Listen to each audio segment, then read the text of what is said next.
Salut, j'espère que vous allez bien. On dit généralement que on ne peut, un être humain comme toi ne peut pas te maudire, surtout s'il n'est pas parenté à toi. Mais fais très attention aux bouches des gens. Quelqu'un peut te maudire s'il a raison.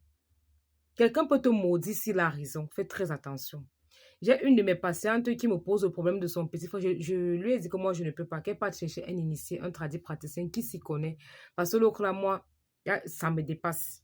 Le problème, c'est quoi? Son petit frère, quand il avait les 17 ans, 16 ans, il avait volé le cacao au village. Le cacao d'un papa, il a vendu. Il a acheté la moto. Il a acheté la moto, il a commencé à avoir les petits argents et tout le reste là. Le papa l'avait d'abord commencé par parler combien de remettre son argent et tout le reste. L'enfant n'a jamais remis. Il avait dit au petit là que si tu deviens quelqu'un sur cette terre, c'est que moi je ne suis rien. Bref, c'est passé.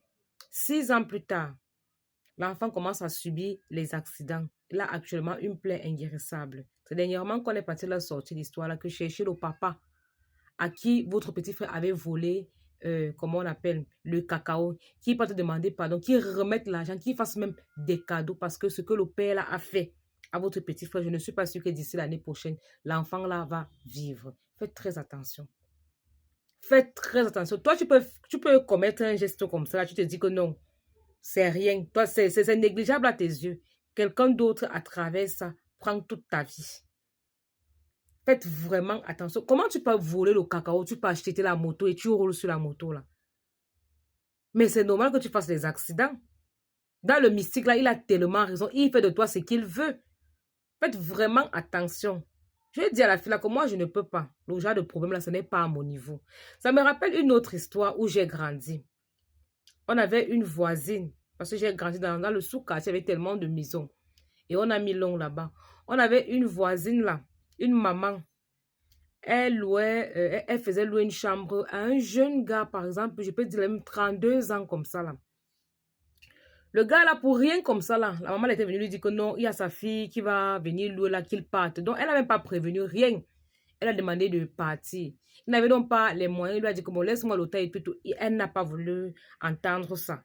Elle lui a dit qu'il faut quitter la maison. Ma fille va venir habiter. Pourquoi? Parce qu'elle voulait faire de la chambre là la boutique. Elle voulait ouvrir sa boutique. Alors, le monsieur là lui a dit que moi, tel, j'ai failli devenir prêtre dans ma vie. Si tu fais quelque chose avec la boutique, si un jour, sur cette terre, tu enlèves mon nom. On a cru que c'était la blague. Moi, j'ai grandi dans ce quartier. Je suis quittée à l'âge pratiquement de 18 ans, 20 ans. La femme là, c'était qu'aujourd'hui, c'est le salon de coiffure. Demain, c'est la boutique. Après, demain, c'est encore la chambre. Fin de fin, elle a fermé. Elle n'a jamais rien fait de cette boutique-là. Juste à cause de la parole de ce monsieur-là. Pourquoi? Parce qu'il avait raison. Faites très attention. Faites vraiment attention. Et j'ai parlé de ça ici dans plusieurs aspects. Nos petits frères qui marchent partout dehors de là, ils ne nous disent pas ce qu'ils font. Ils partent voler, ils partent dans les chantiers. D'autres volent les poules, d'autres volent les chèvres, d'autres tuent les chats des gens, ils mangent, d'autres font ceci. C'est comme ça qu'ils ramassent les malédictions, les maladies, les mauvais sorts.